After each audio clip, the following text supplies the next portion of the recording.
Olá, meus queridos e amados irmãos, graça e paz a todos, que o Senhor esteja sobre a sua vida, abençoando, dirigindo e sustentando. Amados, nós temos como tema essa semana intimidade. E para falar de intimidade, a gente fica feliz porque a gente consegue entender que intimidade com Deus é algo que precisamos ter todos os dias.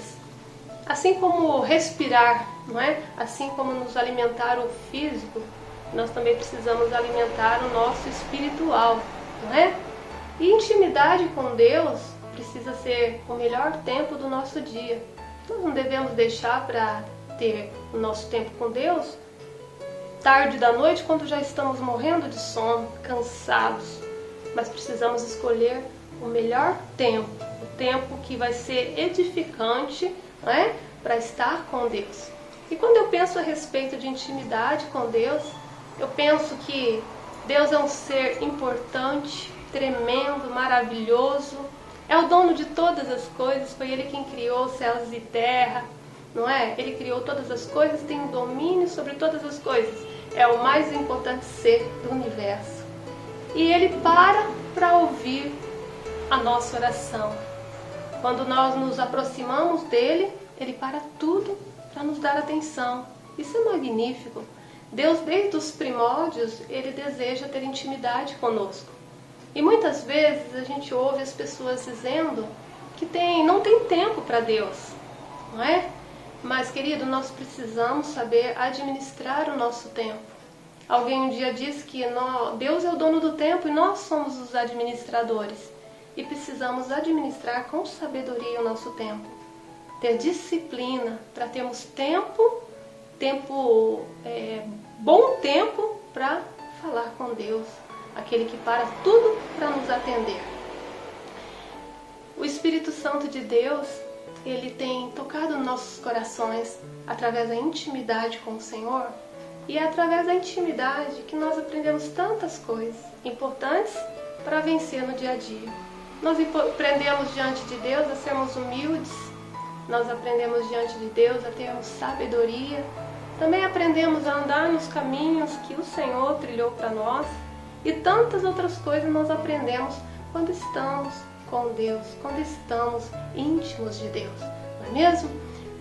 Ter intimidade com Deus não é gastar tempo, mas sim investir tempo. Se você não tem intimidade com Deus, precisa começar a ter.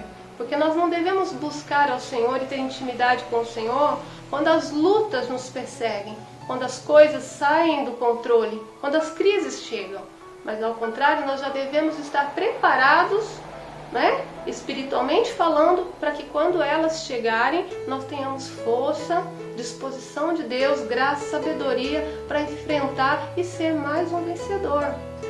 E eu gostaria de compartilhar com vocês hoje o capítulo 2 de Daniel.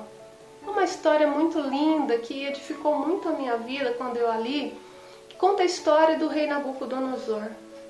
O rei Nabucodonosor teve um sonho e os sonhos naquela época eram muito importantes, tanto o sonho como a sua interpretação. E ele teve um sonho e trouxe os magos, os videntes, os sábios para poder decifrar, para poder interpretar o sonho. Mas tinha um porém, o sonho ele não se lembrava. Então quando ele disse isso aos magos, eles logo disseram: mas rei, nunca, jamais alguém nos pediu tal coisa, porque isso é impossível.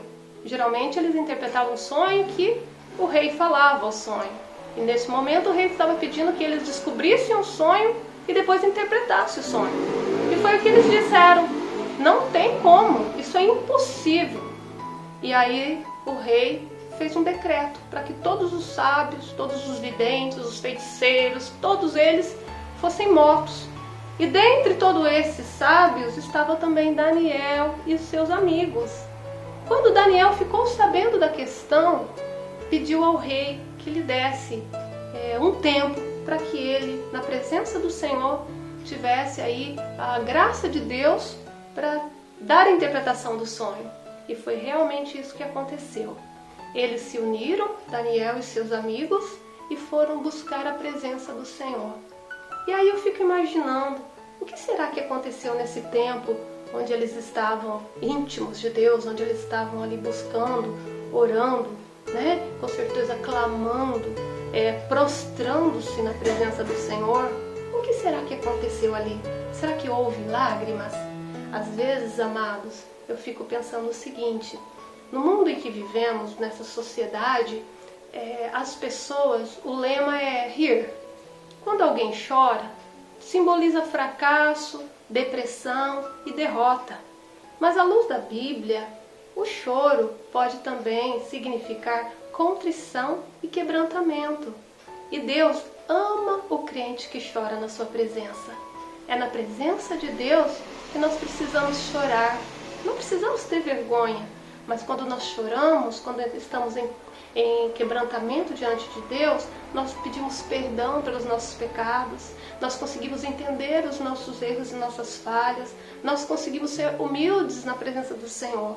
E eu acredito que diante de Deus, tudo isso aconteceu com Daniel e os jovens. E o mais interessante é que Deus revela a eles o sonho e a interpretação. Que coisa gloriosa, não é, irmãos? Saber que na presença do Senhor a gente pode vencer, que na presença do Senhor Ele nos dá discernimento, na presença do Senhor Ele coloca todo o mal por terra, não é mesmo?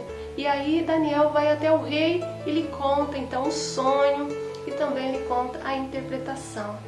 Eu fico olhando para essa história e fico pensando em Daniel, que era um homem que buscava a Deus, que tinha intimidade com Deus e que foi um homem que foi honrado tantas vezes.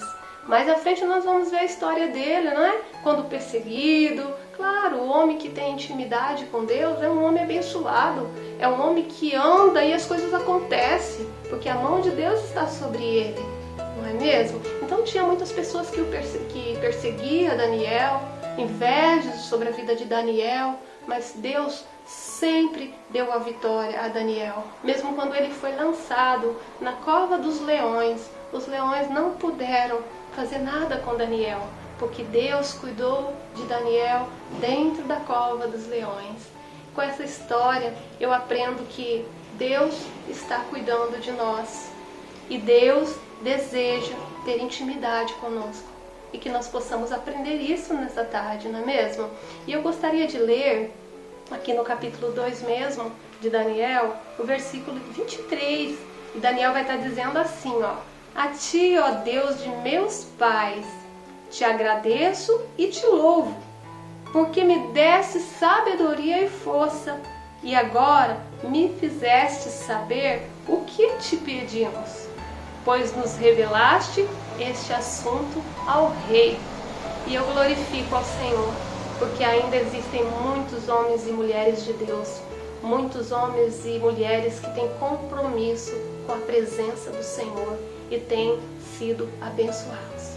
Que Deus possa abençoar muitíssimo a sua vida e que Deus possa falar ao seu coração através dessa palavra, em nome de Jesus. Um grande abraço, fiquem com Deus.